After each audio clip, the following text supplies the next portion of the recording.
counsel at the law firm of Kroll & Moring, which is a law firm of a little over 500 attorneys, primarily in Washington, D.C., but with offices nationwide and globally.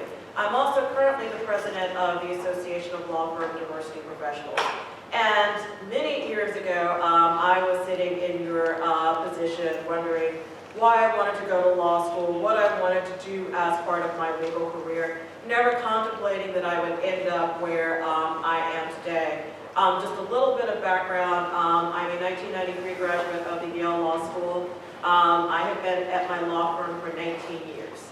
So I went straight up from law school to a clerkship to my law firm. So a lot of people will try to tell you that there is a certain path to be followed, and there absolutely is not. If you had told me when I was a law school student that I would be one at a firm and two at the firm that I started with almost 2 decades down the road, I probably would have laughed. But the point is, you never know where your road is going to take you. Keep yourself open to opportunities, and that's what the Association of Law Firm Diversity Professionals is all about. It's a group of roughly 120 professionals who are embedded within law firms, mostly larger law firms, though increasingly mid-sized law firms as well, across the United States.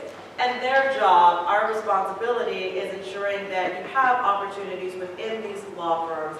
And by opportunities, I mean not just getting in the door. I think diversity and inclusion historically was great. We got people into law school. We got people a job. Our job is done here.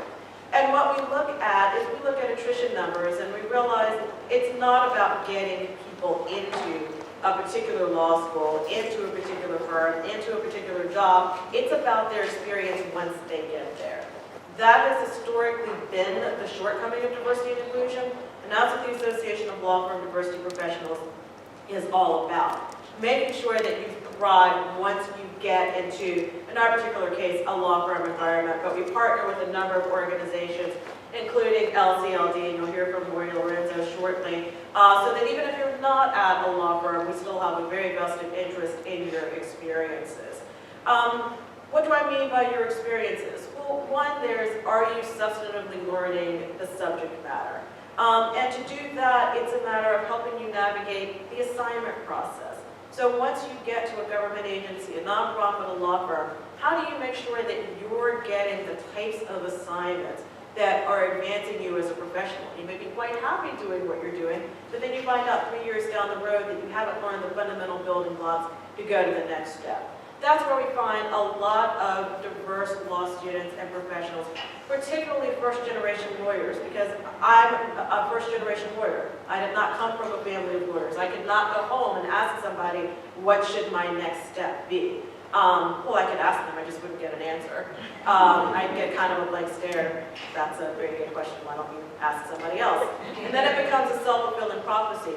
If you're like a lot of particularly diverse students, and that's the response that you get at home, and you're not quite sure how to navigate your workplace, then you don't know what you don't know, and you don't know how to figure it out. And that's what law firm diversity professionals are there to do. It's the written rules of the road, it's the unwritten rules of the road. What types of assignments do you need? Who do you need to work for? What clients do you need to work for? What external activities should you get involved in? How do you balance the external activities with what you're doing within your particular workplace? And then we also focus on advancement. So once you have the fundamental building blocks, putting them together in a sequence to ensure that you advance. Now, what does advancement mean? Advancement may mean something very different for very different people. It could be staying at a law firm for 2 decades. It could be leveraging your law firm experience to go to the government. It could be leveraging your experience to go in-house, to go into a high-level nonprofit. Whatever it is that you ultimately want to do, we're there to make sure that happens. We're also interested in making large-scale change across the profession. If you look at the number of students entering law school, unfortunately, with respect to a number of diverse groups, the pipeline is drying up. We're losing students before they even hit law school. So it's very hard when you look at partner numbers to disaggregate and reverse engineer back to the fact, well, the students aren't going to law school. Obviously, you're going to have a smaller number of students making partner because there are fewer students on that track to begin with. So we have a number of pipeline programs. As Shayla mentioned, one of the pipeline programs that we've been very active with, and I know several panelists have been active with, is CLIA. So I encourage you, even before you go to law school, to start investigating pipeline programs so that before you go to law school, you start to develop an understanding of what it takes to succeed as a lawyer. And that's one piece of advice that I would leave you with. Talk to as many lawyers, both practicing and non-practicing, because I think one of the beautiful things about having a JD now is that you don't necessarily have to practice law with it. There are lawyers who are doing any number of things. I remember, and again, this was a long time ago, talking with my family, and they're like, okay, get a job with good benefits. Well, there's a lot more in the world right now than a job with good benefits. It is truly a global profession.